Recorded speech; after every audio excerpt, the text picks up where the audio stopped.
They blew up my great-grandfather's dam at 6 a.m. on a Tuesday while I was just grabbing coffee.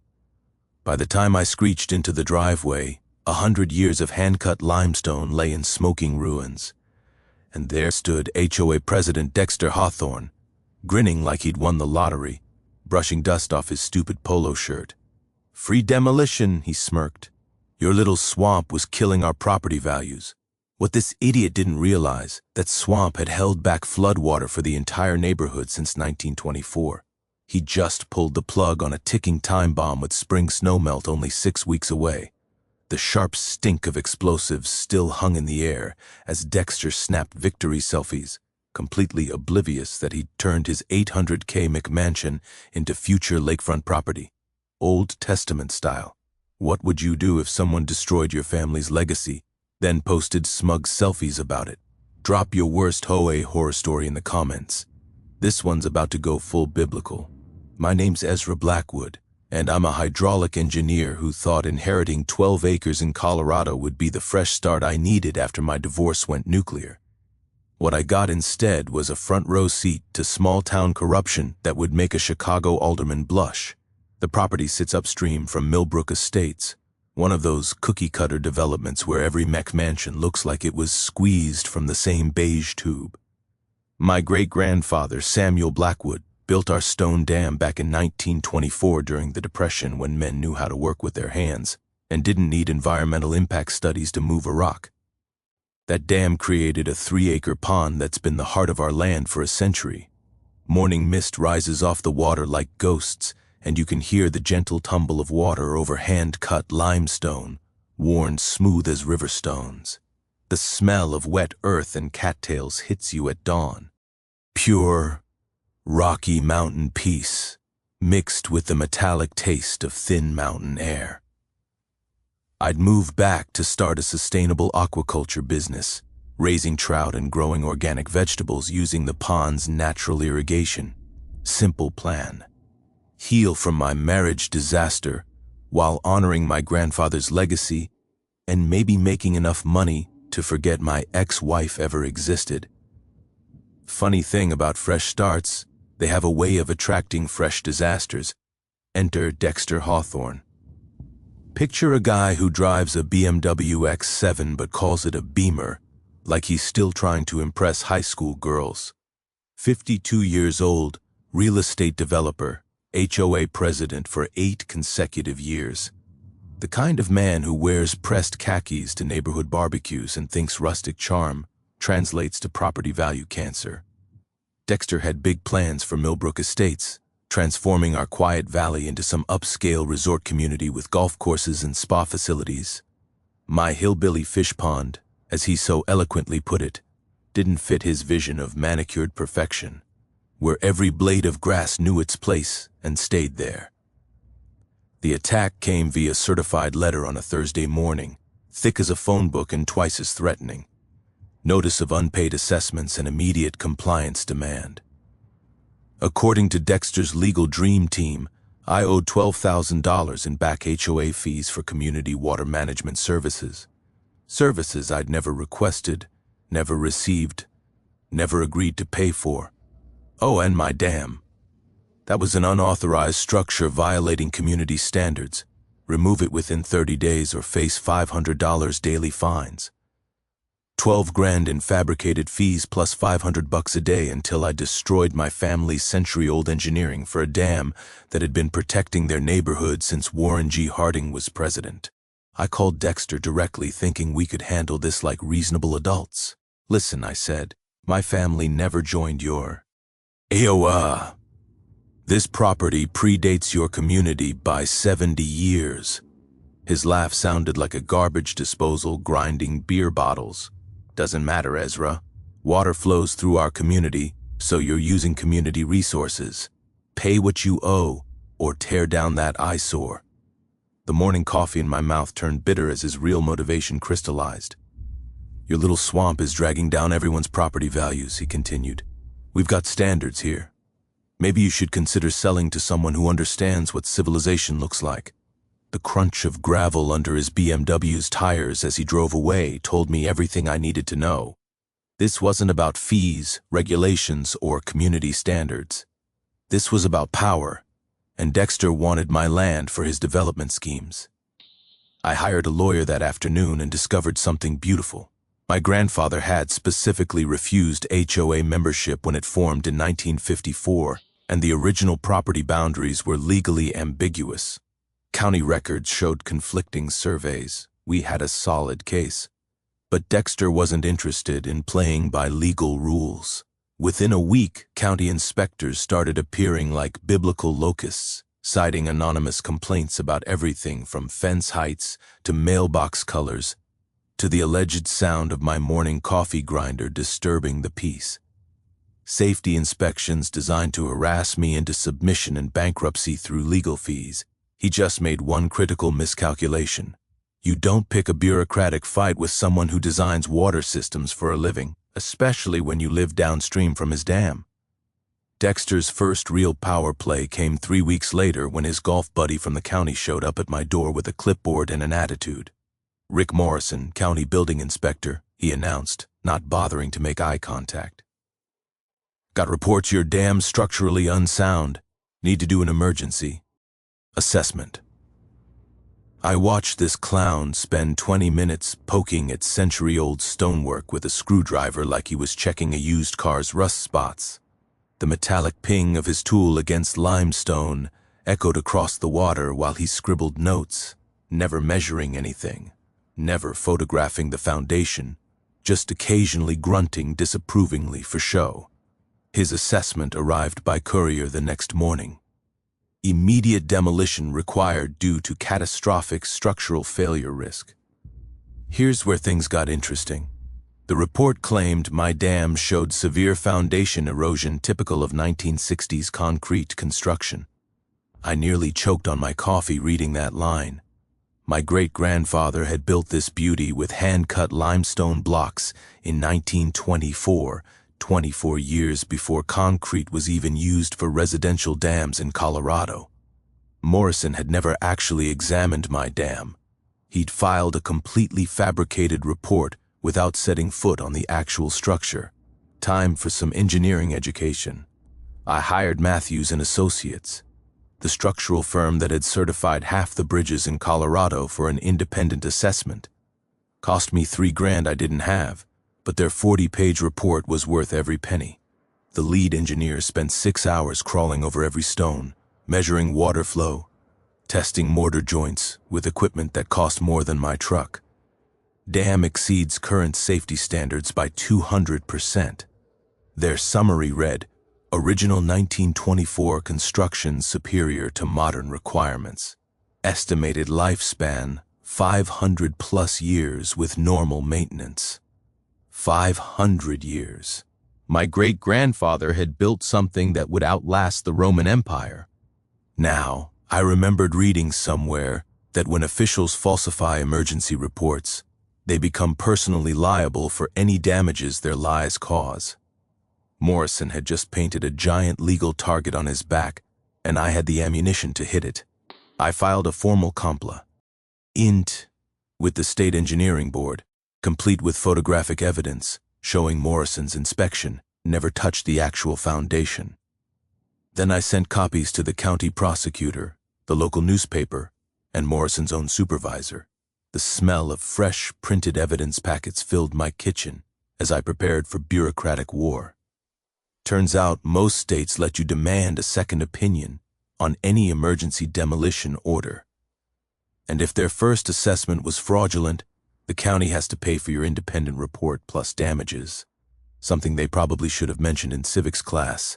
While I was building my legal case, Dexter launched his media campaign. "Dangerous dam threatens community safety," screamed the Millbrook Herald's front page.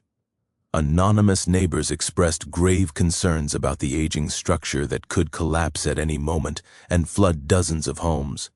Pure fiction, but effective fiction.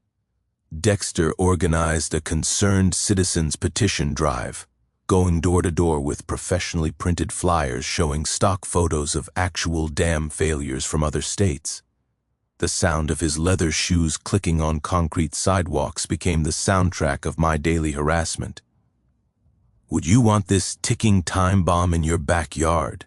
he'd ask, pointing at photos of disasters that had nothing to do with my property. 57 neighbors signed his petition, demanding immediate removal of my hazardous structure. Time for some community education. I invited every petition signer to tour my property and see the actual dam, not Dexter's scare tactic photos. 23 showed up on a Saturday morning, and I walked them through the engineering basics using terms they could understand. "See how the water flows over the spillway?" I explained, running my hand along the smooth limestone. "That controlled release prevents flooding. Remove this dam and all that water hits your neighborhood at NCE during spring runoff." The texture of century-old stonework under my fingers, still solid, still precise, still doing exactly what my great-grandfather designed it to do, told the real story better than any technical report. By noon, 18 of those 23 neighbors had crossed their names off Dexter's petition. But Dexter wasn't done playing dirty. County demolition trucks appeared in my driveway Tuesday morning at 6 a.m. despite my pending legal appeals. Orange-vested workers started unloading equipment, while the crew chief waved Morrison's bogus emergency order like a magic wand. I blocked the access road with my pickup truck and called every lawyer, reporter, and county official in my phone. "You're interfering with public safety," the crew chief shouted over the diesel rumble of his equipment. "I'm preventing destruction of private property based on fraudulent paperwork," I shouted back. 20 minutes later, Dexter arrived with 2 sheriff's deputies claiming I was threatening public safety by obstructing emergency services. He'd finally overplayed his hand. Local TV news crews don't usually cover routine demolitions, but they sure as hell show up when police get called to property disputes involving corruption allegations. Channel 9's cameras caught every word as Dexter tried to explain why a dangerous dam had been standing safely for 99 years, but suddenly needed emergency demolition the day after my lawyer filed corruption charges against his inspector buddy. His first tactical mistake: going on camera while angry makes you look guilty, even when you're telling the truth.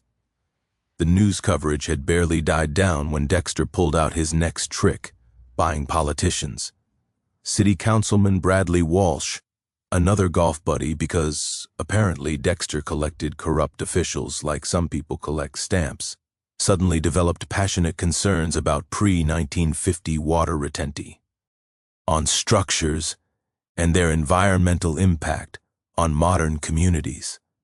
Walsh introduced Emergency Ordinance 847 at Thursday's City Council meeting, claiming stagnant water from aging dams was breeding mosquitoes and threatening public health.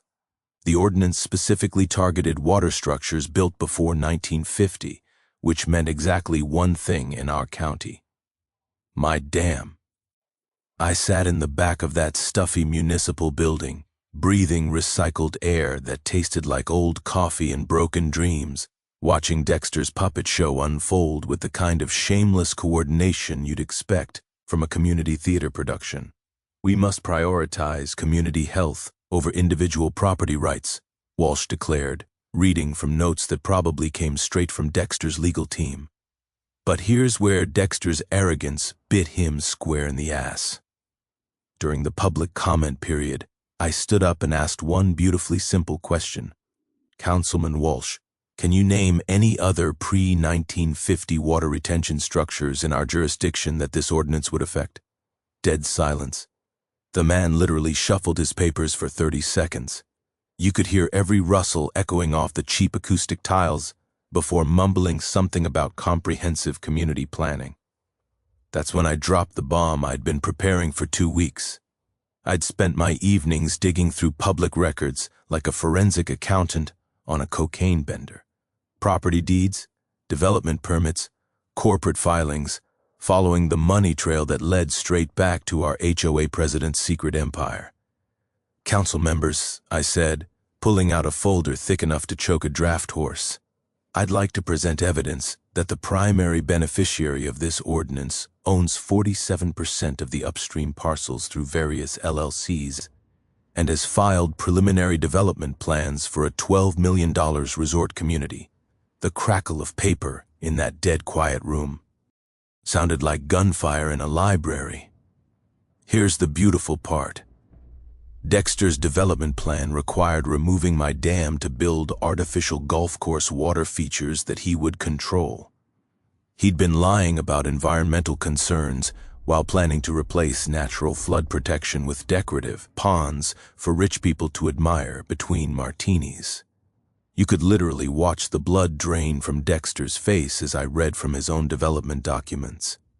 His mouth opened and closed like a fish gasping on dry land while his carefully constructed environmental narrative crumbled in real time. His grand plan wasn't about community safety or property values. He wanted to tear down a century of flood protection so he could build fake lakes for tourists to Instagram while they pretended to golf. The council postponed their vote, pending further environmental review, which was political speak for, "Holy, we almost got caught helping with obvious corruption."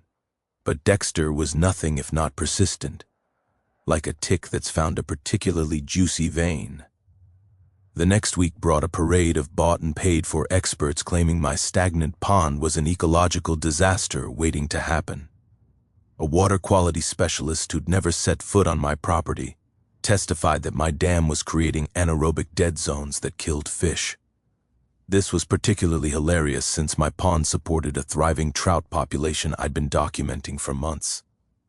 The taste of fresh-caught rainbow trout from my supposedly dead water made their testimony even more ridiculous. I countered by inviting the state environmental agency to conduct their own assessment. Their biologists spent 3 days cataloging the wildlife my pond supported. 24 fish species, countless aquatic insects, nesting waterfowl, and a family of beavers who'd moved in upstream. This is one of the healthiest freshwater ecosystems we've served yet in the region, their report concluded. Removing this structure would constitute significant environmental damage. Suddenly, Dexter's environmental angle collapsed faster than his fake concern for community welfare. That's when the real dirty trick started. Someone, and I think we can all guess who, filed anonymous complaints with the EPA claiming I was illegally diverting water from a protected waterhead. Federal investigators don't mess around with environmental violations. So, I spent 3 weeks documenting every drop of water that flowed through my property. The EPA inspector turned out to be a straight shooter who actually read the historical records I provided. Turns out my great-grandfather's 1924 permits were still valid, still legal, still protected under grandfather clauses that Dexter's expensive lawyers had apparently never heard of. "Mr. Blackwood," the inspector told me while standing on my dam, listening to the gentle splash of water over limestone. "Your family has maintained this water system exactly as permitted for nearly a century. Anyone trying to force its removal without federal approval would be violating the Clean Water Act. I'd learned from a civil engineer buddy that when someone tries to force you to violate existing environmental permits, you can sue them for federal law violations. The penalties run about $50,000 per day, which would make even Dexter's development budget break out in a cold sweat." Meanwhile, the harassment campaign intensified. Private investigators started following me to the grocery store. My mailbox got accidentally destroyed by the snowplow 3 times in 2 weeks. Someone kept reporting my truck as abandoned whenever I parked in town for longer than an hour. But Dexter had made one critical mistake. He'd underestimated how much his own neighbors were starting to hate him. The HOA's next monthly meeting turned into an pen revolt when homeowners started asking uncomfortable questions about where their dues had been going. Turns out when you piss off engineers and accountants, they start auditing your books with the thoroughness of IRS agents. "Explain this $18,000 payment to Hawthorne Consulting," demanded Janet Morrison, no relation to the corrupt inspector. "That's your own company, Dexter." The meeting dissolved into chaos as 3 years of financial irregularities came tumbling out like dirty laundry from a broken washing machine. Dexter fled before the vote of no confidence, but not before someone recorded him screaming that ungrateful neighbors didn't deserve his leadership. His second tactical mistake: never insult people who pay your salary, especially when they're already suspicious of your expense account and have started taking notes. The HOA revolt should have been Dexter's wake-up call to back down gracefully. Instead, he decided to go nuclear because apparently, when you're already digging yourself into a hole, the logical next step is dynamite. 2 days after fleeing his own board meeting like a teenager caught with Dad's car, Dexter filed papers claiming eminent domain authority to seize my damn property for public safety. According to his emergency petition, the HOA had inherent water management jurisdiction that superseded individual property rights. The legal paperwork looked official enough to fool a casual observer, complete with forged county seals and backdated environmental assessments. Dexter had rushed this through during the July 4th weekend when most officials were at barbecues instead of their offices, probably assuming nobody would notice until it was too late. I was grilling burgers on my back deck, enjoying the smell of charcoal smoke mixing with mountain air and the eternal sound of water tumbling over limestone, when my lawyer called with the bad news. They've scheduled an emergency city council vote for tomorrow morning. She said 9 a.m., while most people are still in holiday food comas. But while Dexter was busy forging documents and bribing officials, I'd been doing some forensic counting that would make the FBI proud. 3 years of HOA financial records had revealed something beautiful. Dexter had been embezzling community funds to finance his development scheme, using legal consulting fees and emergency maintenance contracts to pay his own companies nearly $180,000. The evidence was gorgeous in its simplicity. Inflated landscaping contracts to his brother-in-law's company that charged $300 per hour to mow grass that volunteers had already cut for free. Legal consulting fees paid to Mountain West Advisory, a shell corporation that existed only on paper and happened to share Dexter's business address. Maintenance contracts with companies that had no employees, no equipment, and no purpose except funneling HOA money into Dexter's personal accounts. I'd learned something fascinating from my forensic accountant neighbor. In Colorado, HOA financial records are public documents that any homeowner can request within 10 business days. Most people never bother asking, which is exactly what corrupt board members count on for their retirement planning. Dexter had been running a textbook embezzlement scheme, stealing homeowner dues to fund his private development projects. Every payment was documented. Every fake invoice was preserved in the HOA's own files. Every forged signature was photographed and time-stamped. The smell of fresh printer ink and righteous anger filled my kitchen as I prepared evidence packets for every homeowner in Millbrook Estates. I called an emergency HOA meeting for Sunday evening, the night before Dexter's secret city council vote. The community center had never seen a crowd like this. 150 angry homeowners demanding answers about their missing money and their rogue president's latest power grab.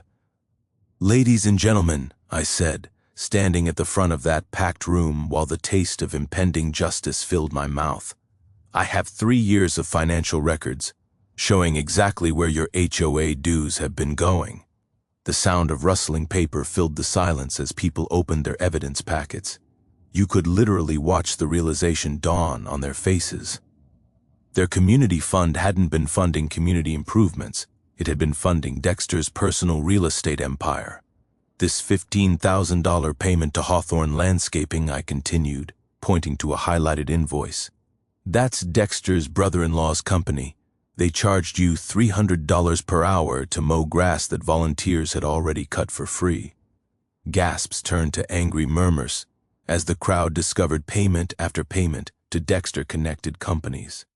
This $25,000 emergency legal consulting fee went to Mountain West Advisory, a company that exists only at Dexter's business address and has never provided any legal services to this community. By the time I finished presenting 18 months of systematic theft, the crowd was ready for blood, Janet Morrison stood up and formally moved to remove Dexter from all HOA positions, freeze all financial accounts, and file criminal charges for embezzlement. The vote was unanimous, 150-0. Even Dexter's former allies had abandoned ship once they saw their own money being stolen.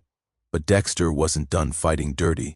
Apparently, when you're already facing embezzlement charges, what's a little illegal demolition between friends?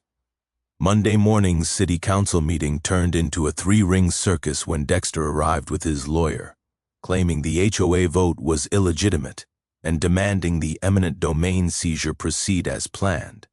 He'd apparently convinced himself that brazening it out was still possible, like a poker player doubling down with a pair of twos. The safety of our community cannot be held hostage by one man's refusal to accept reasonable regulations, he declared, still playing the public safety card while completely ignoring that his own neighbors had just fired him for theft. That's when I played my ace card. Council members, I said, standing up from the gallery with a folder full of evidence. I'd like the record to reflect that the person requesting this eminent domain action has just been removed from office for embezzling community funds and is currently under criminal investigation for fraud. I handed the city clerk a copy of Sunday night's HOA resolution along with financial evidence showing $180,000 in documented theft. Furthermore, I continued, the legal authority Mr. Hawthorne claims to represent the Millbrook Estates' HOA has formally voted to oppose this seizure and support preservation of the dam. You could watch Dexter's lawyer physically distance himself from his client as the implications sank in. Even corrupt politicians won't touch someone actively being investigated for embezzlement, bad for their own legal health and campaign contributions. The council voted 70 to table Dexter's petition pending resolution of criminal matters. But the sweet taste of victory turned bitter when I realized Dexter's final desperate move. Rather than accept defeat gracefully, he decided to take his revenge directly. If he couldn't steal my land legally, he'd destroy it illegally and deal with the consequences later. The strategy of a man who'd already lost everything and had nothing left to lose. County demolition crews appeared at my gate Thursday morning with orders to begin emergency demolition based on Morrison's original fake safety report. The crew chief waived that fraudulent assessment like it was still valid, even though the State Engineering Board had formally revoked it 3 days earlier. This is an illegal demolition, I told him, standing between his excavator and my dam. Take it up with the county, he replied with a shrug. I got orders to remove a dangerous structure. The rumble of diesel engines filled the morning air as 20 tons of demolition equipment prepared to erase a century of my family's engineering. And somewhere behind the legal smokescreen, I knew Dexter was watching and waiting, counting on bureaucratic confusion to let him destroy what he couldn't steal. Time for the nuclear option. If Dexter wanted to play outside the law, I'd make sure the whole world was watching when physics taught him why my great-grandfather's engineering had lasted 100 years. Standing there watching demolition equipment position itself to destroy my family's legacy, I did something desperate. I called my grandfather's old lawyer. Harold Brighton had been 93 for the past 5 years, according to him, and his memory for details made most computers look forgetful. If anyone knew the legal secrets buried in my family's century-old property rights, it would be Harold. Ezra. His voice crackled through my phone while diesel engines rumbled in the background. You need to get to my office right now. There's something in your great-grandfather's papers that changes everything. 20 minutes later, I was sitting in Harold's dusty law office, watching him pull a manila folder from a file cabinet that probably predated television. Your great-grandfather was smarter than anyone realized, Harold said, spreading yellow documents across his oak desk.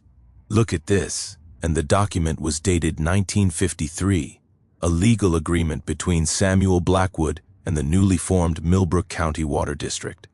My hands trembled as I read the archaic legal language, but Harold translated the important parts. Your family did. And just build a dam for their own property, he explained. They entered into a perpetual flood control contract with the county. You're legally responsible for maintaining downstream flow management, and you have the authority to protect that infrastructure from interference. The metallic taste of adrenaline filled my mouth as the implications hit me.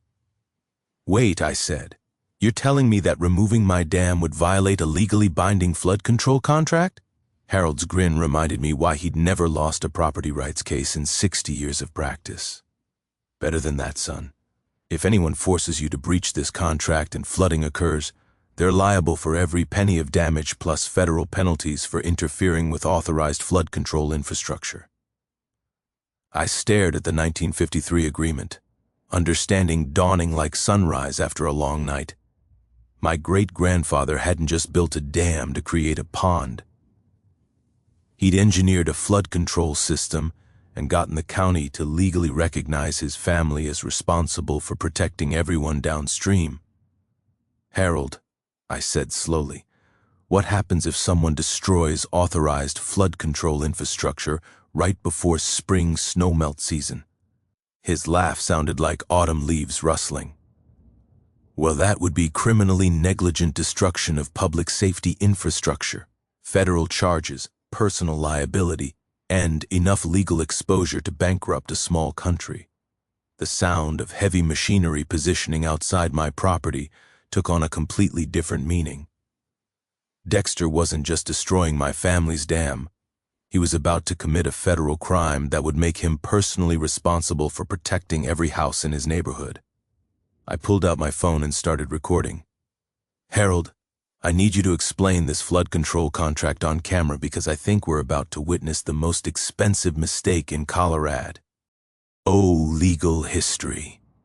Harold straightened his tie and looked directly into my phone's camera.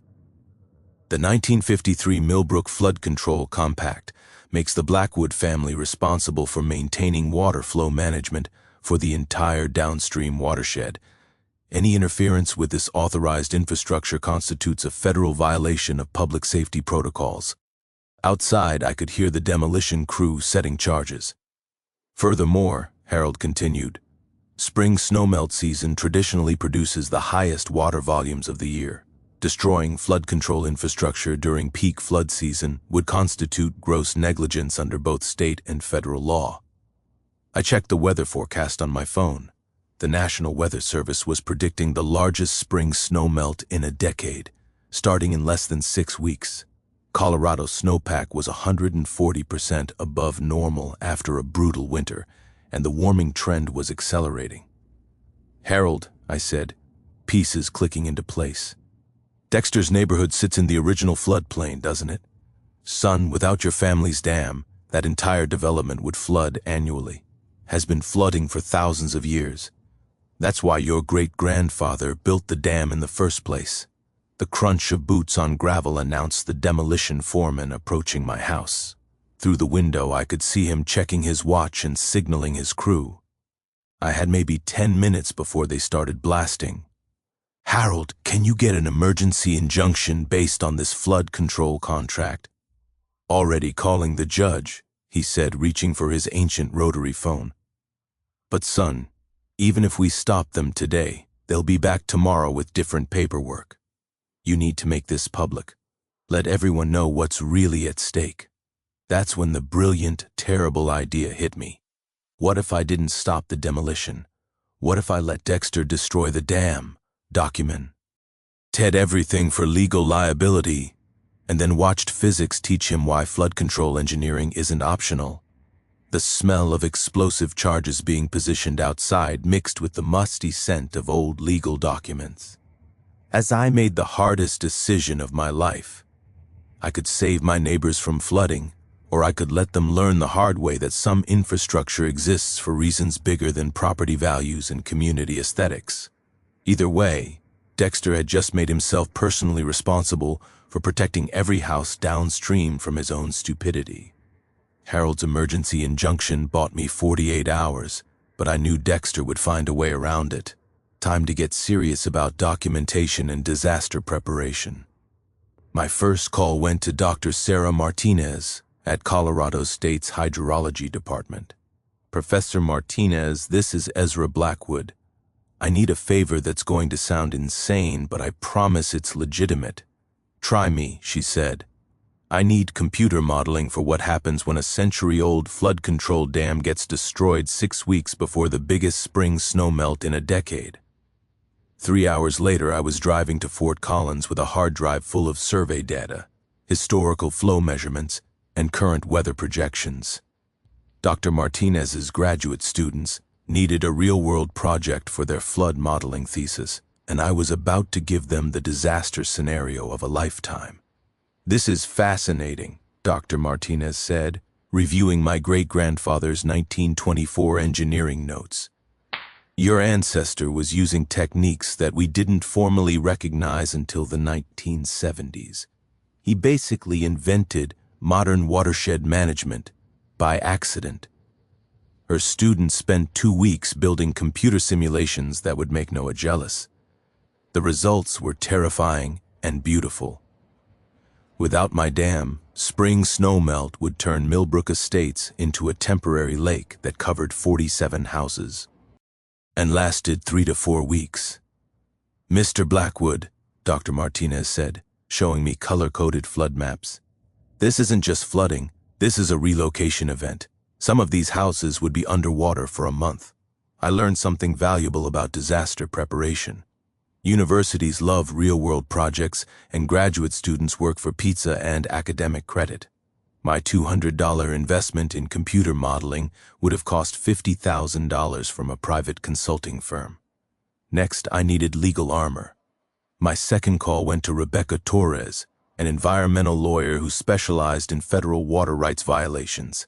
She drove down from Denver after I faxed her Herald's 1953 flood control contract. Ezra, this document is legal dynamite, she said, spreading papers across my kitchen table. If someone destroys authorized flood control infrastructure and people get hurt, they face personal liability that insurance won't cover. She explained something I hadn't considered. When officials act outside their legal authority, they lose qualified immunity and become personally responsible for damages. Dexter's eminent domain claim was fraudulent. Morrison's safety assessment was fabricated, and the demolition order violated federal law. Anyone who destroys your dam will be personally liable for every flooded basement, every displaced family, every dollar of property damage, Rebecca explained. We're talking about potential liability in the tens of millions, and time for community organizing. I created the Millbrook Safety Coalition with Janet Morrison and 2 other former HOA board members who'd gotten tired of Dexter's corruption. Our mission was simple: educate neighbors about flood risk and give them tools to protect themselves. Our first flyer was brutal in its simplicity. Your house will flood. A scientific analysis of spring snow melt without dam. We included Dr. Martinez's flood map showing exactly why. CH addresses would be underwater and for how long. The smell of fresh printed disaster maps filled my garage as we prepared for the biggest door-to-door education campaign in Millbrook's history. Going house to house taught me something about human psychology. Most people ignore disaster warnings until you show them their specific address on a flood map. But once they see their own house colored bright blue under 6 feet of water, they pay attention fast. Mrs. Patterson, I said, showing her the computer simulation. Your house sits in what used to be the creek's natural overflow channel. Without the dam, you'll have 3 feet of water in your living room for about 2 weeks. She stared at the map like it was a cancer diagnosis. What can I do? She asked. Help us organize a town hall meeting where everyone can see the science, hear the legal implications, and decide whether Dexter's development project is worth losing your house. I learned that emergency management officials love having local experts who understand their territory. Fire Chief Rodriguez had been worried about spring flooding for months, but didn't have the engineering background to quantify the risk. Ezra, can you set up a flood monitoring system? He asked. If this dam gets destroyed, we'll need early warning for evacuation. I spent a weekend installing water level sensors throughout the creek system, connected to a text alert network that could warn every downstream resident when flooding started. The hardware cost $800 and could save millions in property damage. For the legal strategy, Rebecca helped me prepare criminal referral packages for state and federal prosecutors. Every fraudulent document, every illegal payment, every violation of environmental law, all organized into prosecutable cases with evidence that would make prosecutors salivate. The beauty of white-collar crime, Rebecca explained, is that criminals always create their own evidence. Dexter's been documenting his own corruption for 3 years. My media strategy was simple. Make the story too big for local officials to ignore. I contacted Sarah Brighton, an investigative reporter from Denver, who specialized in government corruption stories. "Sarah, I've got a story about HOA corruption, environmental crime, and an impending flood disaster that could displace dozens of families." She drove down the next day with a camera crew, but my secret weapon was physics itself. I didn't need to destroy Dexter. I just needed to let him destroy himself while the whole world watched. Spring snowmelt doesn't care about politics, corruption, or property values. Water follows gravity, period. The trap was simple. Document everything, warn everyone, prepare for disaster, and let Dexter face the consequences of fighting a century of engineering with a clipboard and an attitude. By the time I finished my preparations, I had legal documentation that would put Dexter in federal prison, scientific evidence that would make him liable for millions in flood damage, and community support that would make him a pariah in his own neighborhood. All I had to do was let him demolish my dam and watch physics send him the bill. Dexter's response to the injunction was predictably desperate. He decided to destroy the evidence before anyone could use it against him. I discovered this when Janet Morrison called me at midnight, whispering like she was reporting a burglary in progress. "Ezra, Dexter's at the HOA office right now with a paper shredder and 3 boxes of financial records." I threw on clothes and drove to the community center, where I found Dexter's BMW parked under a broken streetlight like he was conducting a drug deal. The sound of an industrial shredder echoed through the building's thin walls. Smart criminals destroy evidence, quietly. Desperate criminals make noise and leave witnesses. I started recording on my phone and called the police non-emergency line. "This is Ezra Blackwood reporting destruction of evidence in an ongoing criminal investigation," I said loud enough for my voice to carry across the parking lot. 20 minutes later, Deputy Maria Santos arrived to find Dexter standing in a mountain of shredded HOA financial records, claiming he was updating filing systems. "At midnight?" Deputy Santos asked, shining her flashlight on the evidence confetti.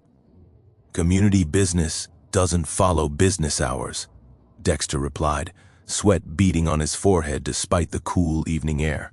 What Dexter didn't know was that Rebecca Torres had already subpoenaed the HOA's bank records directly from the credit union. His frantic shredding party was destroying copies while the original sat safely in a federal prosecutor's office. The next morning brought Dexter's most pathetic power play yet. He tried to have my property condemned for public health violations. County Health Inspector Linda Walsh. Apparently, Dexter collected corrupt officials from the same family tree, arrived with complaints about standing water-breeding mosquitoes and unsanitary conditions threatening community health. I watched her spend 5 minutes pretending to inspect my crystal-clear pond before declaring it a public health hazard, requiring immediate remediation. Her report claimed my pond contained dangerous bacteria levels and toxic algae blooms based on water samples she'd never taken from a location she'd barely examined. The irony was delicious.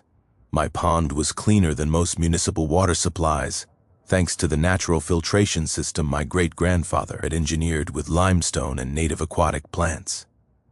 Time for some scientific embarrassment. I called Dr. Rodriguez from the State Environmental Lab and invited him to conduct an independent water quality assessment. He arrived the next day with equipment that cost more than Dexter's BMW and the kind of thoroughness that makes fake reports look like crayon drawings. Mr. Blackwood, Dr. Rodriguez announced after 6 hours of testing. This is some of the cleanest fresh water I've analyzed in Colorado. Your pond supports a textbook example of healthy aquatic ecosystem balance. His 20-page report systematically destroyed every claim in Linda Walsh's fabricated assessment. Where she claimed dangerous bacteria, he found beneficial microorganisms. Where she saw toxic algae, he documented native aquatic plants that improved water quality. But Dexter's desperation was escalating beyond bureaucratic corruption into outright sabotage. Someone, and security cameras would later confirm it was Dexter's brother-in-law, attempted to vandalize my flood monitoring equipment with a baseball bat, and what appeared to be misdirected anger at technology in general.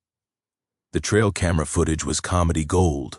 A middle-aged man in khakis swinging wildly at waterproof sensors while cursing about government surveillance and property rights. I learned something useful about security systems. Wireless trail cameras cost $60 and provide HD evidence of trespassing. Just make sure they're positioned on your own property where recording is completely legal. Meanwhile, my community education campaign was working better than expected. The smell of fear and fresh-baked cookies filled every town hall meeting as neighbors realized their houses sat in a natural flood zone that had been protected for 99 years. Mrs. Brighton, your beautiful garden sits exactly where Millbrook Creek used to overflow every spring, I explained, pointing to historical survey maps. My great-grandfather's dam has been protecting your property since 1924. The taste of impending justice mixed with Mo. RNing coffee as more neighbors joined our safety coalition. But Dexter still had cards to play. His final bureaucratic gambit came through County Commissioner Bradley Walsh. Yes, another golf buddy. Because apparently Dexter's social circle consisted entirely of officials who confused public service with personal profit. Walsh proposed Emergency Resolution 11247 declaring my dam a clear and present danger that required immediate removal for community safety. The resolution included language about emergency powers during natural disaster preparation. The resolution was scheduled for an emergency vote during the next county commission meeting, which Walsh had deliberately scheduled for Thursday at 2 p.m., when most working people couldn't attend. I showed up anyway, armed with Dr. Martinez's flood modeling, Dr. Rodriguez's water quality reports, and Harold Brighton's legal documentation proving the demolition would violate federal law. Commissioners, I said during public comment, I have scientific evidence that removing this dam will flood 47 houses during spring snowmelt season, which begins in 3 weeks. Walsh tried to interrupt. Mr. Blackwood, we appreciate your concerns, but Commissioner Walsh, I continued, I also have documentation showing that anyone who authorizes this demolition will be personally liable for millions of dollars in flood damage, plus federal penalties for destroying authorized infrastructure. You could watch the other commissioners physically distance themselves from Walsh as they realized he'd been setting them up for massive legal liability. The resolution failed 4-1 with Walsh as the only supporter of his own proposal. But Dexter had one last desperate card. If he couldn't destroy my dam legally, he'd do it illegally and claim it was an accident. County demolition equipment appeared at my property Friday morning with orders to begin emergency stabilization work on my structurally compromised dam. The crew chief claimed they were making emergency repairs to prevent catastrophic failure. Emergency repairs that involved setting explosive charges. The sound of diesel engines and the smell of blasting powder told me that Dexter had finally abandoned any pretense of legality. He was going to destroy my dam and deal with the consequences later, probably betting that flood damage would distract from his criminal liability. Time to let physics be the judge. The emergency stabilization crew arrived at dawn with enough explosives to level a city block, which seemed excessive for routine maintenance on a 99-year-old dam that it never needed major repairs. I stood in my driveway sipping coffee that tasted like bitter irony, watching them position shaped charges with the kind of precision you'd use to demolish a building, not stabilize it. "Morning, gentlemen," I called to the crew chief. "Funny kind of stabilization work you're doing there." He avoided eye contact like a teenager caught shoplifting. "Orders are orders, sir. County says this structure needs immediate attention." What they didn't know was that I had spent the previous night installing additional flood monitoring equipment throughout the neighborhood, not to prevent the disaster, but to document it in real time for the lawsuit that would follow. Every house in the potential flood zone now had water sensors in their basement, motion-activated cameras in their yards, and automatic text alerts that would trigger the moment water levels started rising. When Dexter's demolition caused flooding, I'd have minute-by-minute documentation of the damage. My phone buzzed with a text from Harold Brighton. "Federal judge granted emergency stay. Demolition illegal until Monday hearing." I walked over to the crew chief and handed him the court order. "Gentlemen, you'll want to read. Before you accidentally commit a federal crime." His face went white as he realized they'd been about to violate a federal court injunction. The crew packed up faster than teenagers fleeing a house party when parents come home early. But Dexter wasn't done fighting dirty. That afternoon, I discovered someone had filed anonymous complaints with every regulatory agency in Colorado, claiming my dam violated environmental laws, safety regulations, zoning ordinances, and probably the Geneva Convention. EPA investigators, state environmental officers, county health inspectors, and federal wildlife officials all showed up within hours of each other, creating a bureaucratic traffic jam in my driveway that looked like a law enforcement convention. The irony was beautiful. Every investigation vindicated my dam while revealing more evidence of Dexter's corruption. The EPA confirmed my environmental permits were valid. State engineers verified the dam's structural integrity. Wildlife officials documented the healthy ecosystem my pond supported. But each investigation also revealed forged documents, falsified reports, and fraudulent complaints, all traceable back to Dexter and his network of corrupt officials. I learned something fascinating about government bureaucracy. Honest investigators hate being used by corrupt officials, and they tend to investigate the people who file obviously fraudulent complaints. Mr. Blackwood, EPA investigator Jennifer Walsh, told me, "Someone has been systematically filing false environmental reports about your property. We're opening a criminal investigation into whoever's been wasting federal resources with fabricated complaints." The smell of investigation paperwork and the taste of vindication filled my kitchen as federal agents documented Dexter's attempt to weaponize environmental law against me. Meanwhile, the weather was not cooperating double-eye. Anyone's timeline. Colorado's snowpack had reached 160% of normal levels, and meteorologists were predicting the earliest spring melt on record due to an unexpected warming trend. "Ezra, Dr. Martinez called to update me. Our models show peak snow melt starting 2 weeks earlier than predicted. If that dam gets destroyed, flooding could begin within days instead of weeks. Time was running out for everyone, including the innocent families who lived downstream from Dexter's stupidity. That's when I made the hardest decision of my life. I was going to save my neighbors despite their attacks on me, because that's what engineers do. We solve problems, even when the problems are created by people who hate us. I called an emergency meeting of the Millbrook Safety Coalition and presented our final evacuation plan. "Ladies and gentlemen," I said to the packed community center, "Dexter is going to destroy my dam whether it's legal or not. We can't stop him, but we can protect ourselves." The room fell silent except for the sound of people breathing and the distant rumble of snowmelt already beginning in the mountains. I've prepared evacuation routes, temporary housing arrangements, and insurance documentation guides for every family in the flood zone. When my dam gets destroyed, you'll have 4 to 6 hours before the worst flooding hits. Janet Morrison stood up. "Ezra, why are you helping us after everything we put you through?" The question hung in the air like morning mist over my doomed pond.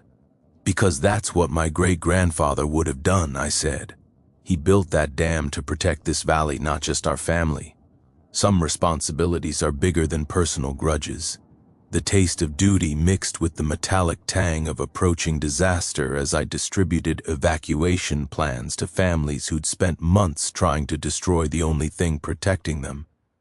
But Dexter had one final des. Parat move.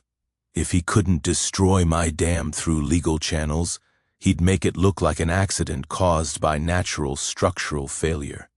Sunday night, motion sensors triggered alerts showing figures moving around my dam in the darkness. Trail camera footage revealed Dexter's brother-in-law and two other men attempting to weaken the dam's foundation with sledgehammers and what appeared to be misplaced enthusiasm for amateur demolition.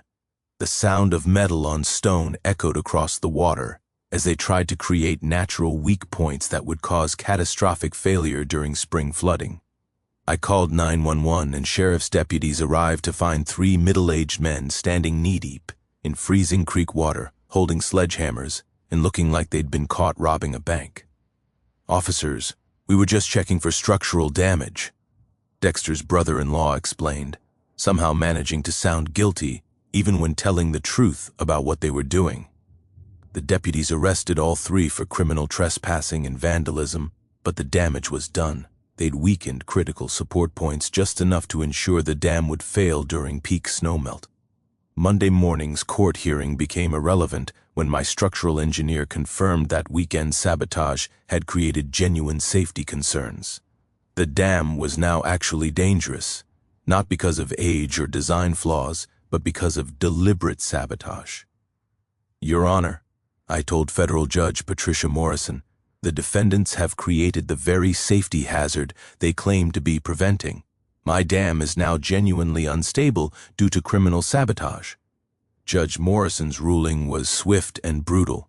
Emergency demolition would proceed under federal supervision to prevent catastrophic failure that could kill people downstream. Dexter had finally gotten his wish, but at the cost of criminal charges, federal investigation, and personal liability for everything that happened next. The irony was perfect. In his desperation to destroy my dam, he'd made its destruction inevitable while ensuring maximum legal consequences for himself. The federally supervised demolition began at 6 a.m. Tuesday, under gray skies that looked like they were rehearsing for the disaster to come. I stood on my front porch watching Army Corps of Engineers detonate a century of my family's craftsmanship, the controlled explosions echoing across the valley like thunder announcing the apocalypse. But Mother Nature, with her perfect sense of timing, decided not to wait for the official meteorological schedule. The first wave of snowmelt hit at 2 p.m., 6 hours earlier than Dr. Martinez's most aggressive predictions. I watched my great-grandfather's pond drain in minutes as 99 years of stored mountain water suddenly remembered what gravity meant. The creek, freed from a century of management, began rising with the enthusiasm of a teenager who'd just gotten car keys and a credit card. By 4:00 p.m., water was pooling in the lowest parts of Millbrook Estates. By 5 p.m., it was flowing down streets that had been designed without considering where water naturally wanted to go. My phone exploded with text alerts from flood sensors I'd installed throughout the neighborhood. Basement flooding detected at 47 Maple Drive, water level rising at 23 Oak Street. Emergency evacuation recommended for 1200 block Pine Avenue. The taste of vindication mixed with genuine concern for my neighbors as I watched physics deliver its final exam in real time. Dexter's 800,000 megacoulombs mansion, built directly in the creek's original overflow channel, was the first to experience what my great-grandfather had understood a century earlier. Water always finds its way home. At 6 p.m., the Millbrook Community Center became an impromptu evacuation shelter and the venue for the most dramatic town hall meeting in Colorado history. 300 residents packed into a space designed for half that number, many arriving with muddy shoes and shell-shocked expressions.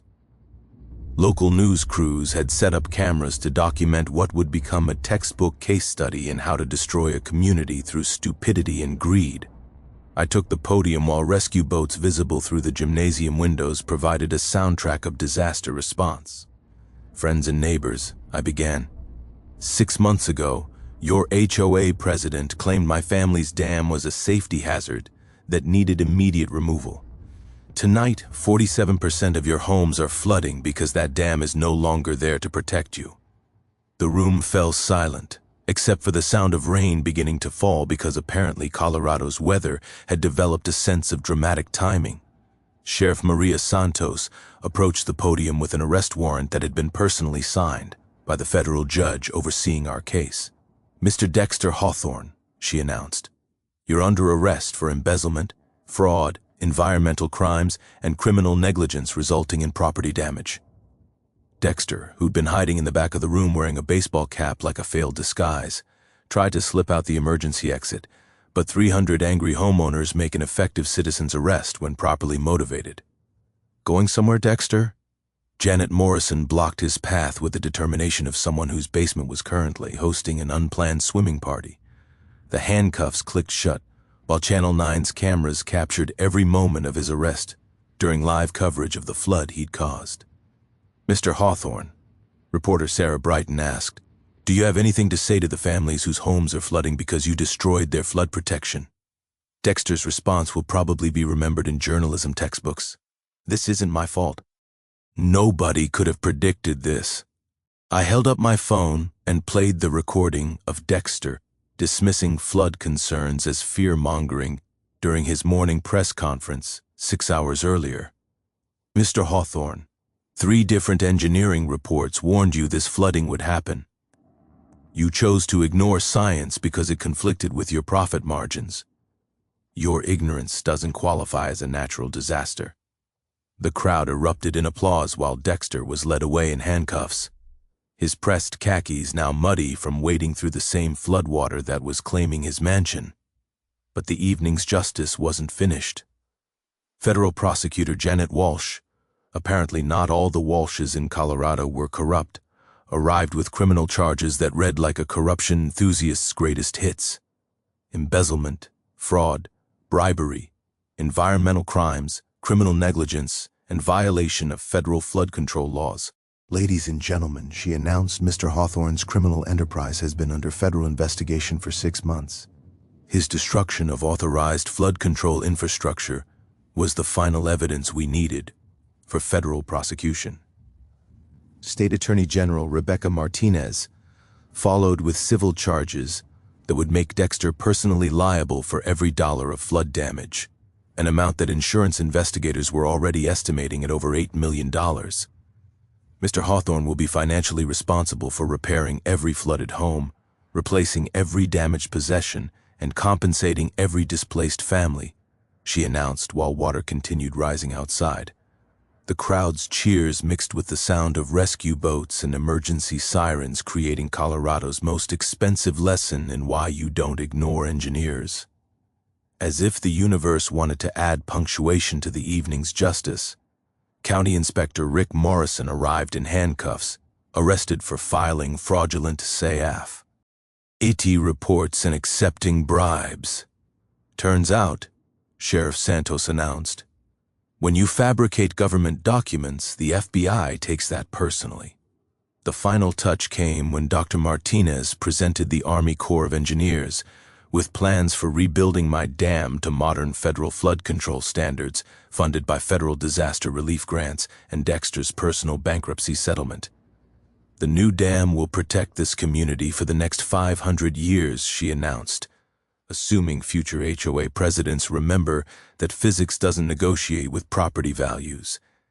Environmental lawyer Rebecca Torres had one final surprise: federal charges against everyone who'd participated in the conspiracy to destroy authorized infrastructure. 3 county commissioners, 2 inspectors, 1 city councilman, and Dexter's brother-in-law all faced federal prosecution for their roles in what would become known as the Millbrook disaster. As rescue boats continued evacuating families from the neighborhood that had spent months trying to destroy their only protection, I realized that sometimes justice arrives exactly when you need it most, delivered by the same natural forces that corrupt officials think they can ignore. The sweet taste of vindication mixed with mountain rain, as I watched a century of engineering wisdom prove itself one final time, even in destruction. 6 months later, Millbrook Estates looked like a completely different place. And not just because half the McMansions had been replaced with flood-resistant architecture that actually respected where water wanted to go. The flood damage totaled $8.2 million across 47 homes, every penny of which came out of Dexter's personal assets, various insurance policies, and a federal disaster relief fund specifically created for corruption-induced natural disasters. Turns out the government has a budget category for every kind of stupidity, including man-made flooding caused by destroying century-old infrastructure. Dexter himself was experiencing the federal justice systems at a minimum security facility in Kansas, serving 18 months for embezzlement plus 5 years for criminal negligence, resulting in property damage. His sentence included 1.20 cents, $2 million in restitution payments, and a lifetime ban from serving on any HOA board in America. Apparently, when you steal community funds to destroy flood protection, federal judges lose their sense of humor about property rights activism. The new dam was a thing of beauty engineered to modern Army Corps standards, but built with limestone quarried from the same Colorado mountains my great-grandfather had used. Federal flood control grants covered the $2.44 million construction cost, turning my family's legacy into a federally protected historic landmark that would control flooding for the next 5 centuries. My sustainable farming business was thriving with community support that felt like redemption mixed with the smell of fresh-cut hay and the sound of water flowing over precisely engineered